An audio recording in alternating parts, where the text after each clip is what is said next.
Deus não tem adversário a não ser os religiosos. É isso mesmo.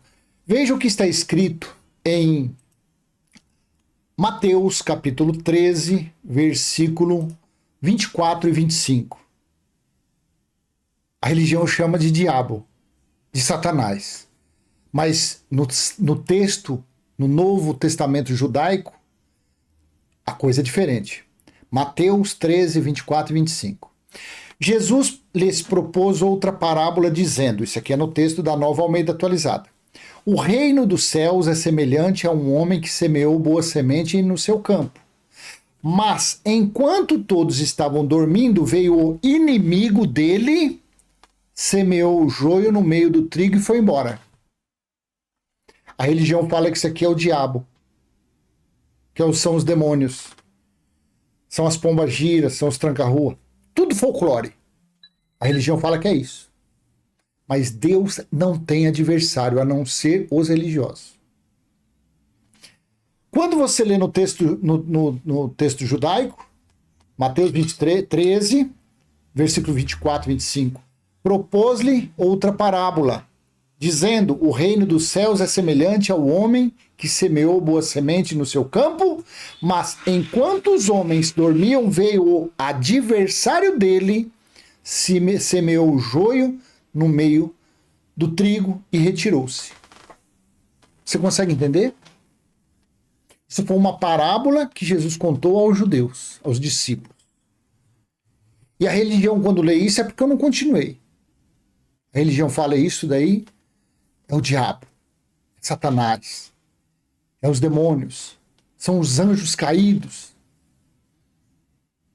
Deus não tem adversário. Eu estou lendo somente esses dois versículos para você ver o entendimento do texto judaico. Veio numa parábola, numa metáfora, numa história que veio durante a noite, enquanto o dono daquela propriedade, daquela fazenda estava repousando, estava dormindo. Veio um vizinho invejoso, veio um adversário, um inimigo. Veio uma pessoa ali que não era colega daquele ali. Uma parábola, não era nada real. Era uma suposição, uma conjectura. Eu não sei falar essas coisas aí. Mas Jesus estava contando uma história para eles. Algo que supostamente poderia acontecer. Então, enquanto aquela pessoa estava dormindo, veio um adversário dele e semeou no meio do trigo o joio, semente e joio, porque joio ele é muito parecido com o trigo, mas é erva daninha. E assim entende-se que são os religiosos no mundo. Há séculos. Há milênios. Veio a religião de Moisés, está aí a religião aí, os protestantes, a feitiçaria, os católicos, todo tipo de religião. Fazendo o quê? Os adversários do dono de tudo. Os adversários do Criador. Os religiosos são os adversários semeando esterco na cabeça das pessoas que vão atrás dessas porcarias. Dizendo que para ser feliz, para ter um casamento, tem que arriar um trabalho com champanhe na esquina. Dizendo que para ser feliz tem que arriar um trabalho na cachoeira. Dizendo que para ser feliz tem que pôr 10% do salário em envelope. Dizendo para que o mal venha sair tem que passar num vale de sal. Dizendo que para se purificar tem que tomar banho numa piscina. Dizendo, prometendo a volta de quem já veio. Eles dizem que Jesus, fazendo o quê? Semeando o joio no meio do trigo. Porque os filhos de Deus são os espíritos. E os espíritos estão revestidos de uma forma metafórica, figurativa, de um corpo carnal. Então, na cabecinha, na mente desses corpos carnais, está o adversário de Deus, os inimigos de Deus, semeando essas porcarias, essas feitiçarias. É água em cima da televisão, é vassoura ungida, é caroço de feijão, é tijolinho, é colherzinha, é saquetel. Promessas e mais promessas e mais promessas, jejum, preceitos, mandamentos, fardo, jugo nas costas das pessoas. Quem são esses adversários do grande fazendeiro espiritual? Não são os religiosos que andam semeando isso aí?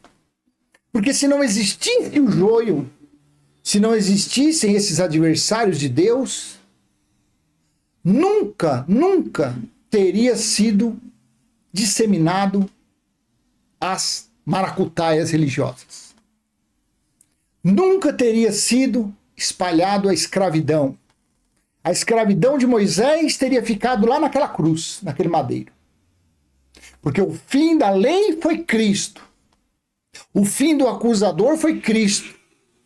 O fim do acusador foi o símbolo maior que foi derrubado no ano 70 em Jerusalém, chamado Templo. Ali era o símbolo maior da lei dada a Moisés. Fim dos espíritos imundos, Zacarias 13:2. Aconteceu naqueles dias, e quando se fala naqueles dias, ou depois daqueles dias, foi o dia do juízo do ano 70. Acabou Moisés, acabou. O acusador de nossos irmãos, assim está em Apocalipse 12:10, o acusador de nossos irmãos, claro, João falava para os irmãos deles que eram judeus. E o que acusava eles eram as leis dadas a Moisés. O acusador foi expulso. Uma forma figurativa, dizendo que foi dado fim às leis. Então, se não tem essa maldita religião, se não tem os adversários de Deus na terra, chamados religiosos, não tinha passado do ano 70 para cá a religião. Tinha ficado dentro dos muros de Jerusalém, no meio daquele incêndio, daquele enxofre, daquela fumaça, daquela escuridão. Mas os adversários de Deus, que são os religiosos, estão por aí, disseminando, plantando o joio no meio do trigo. E, infelizmente, 99, é até uma dízima periódica, 99,999999999 não sabe nada de Deus. Não sabe que o evangelho eterno já foi estabelecido. Não sabe que Deus ele é espírito. Não sabe que o templo de Deus ele é espiritual. Não sabe que Apocalipse 21:3 já foi concluído. Deus não tem adversário a não ser os religiosos. Sinto muito em passar esse entendimento para você, religioso. Porque na natureza carnal, nós somos inimigos, vamos dizer assim. Inimigos do bem, claro, não é para ninguém sair dando soco no outro. Mas nos espíritos, nós somos irmãos. Eu e você no espírito somos irmãos, somos perfeitos. E o nosso Pai é o Pai dos espíritos, Hebreus 12:9. Na natureza carnal, nós temos as nossas diferenças. Eu sou transgressor de um jeito, você é transgressor de outro. Porque perfeito nem eu e você na carne nós somos. Mas acorde. Acorda. Que você, enquanto religioso, você é um inimigo. Você é um adversário de Deus.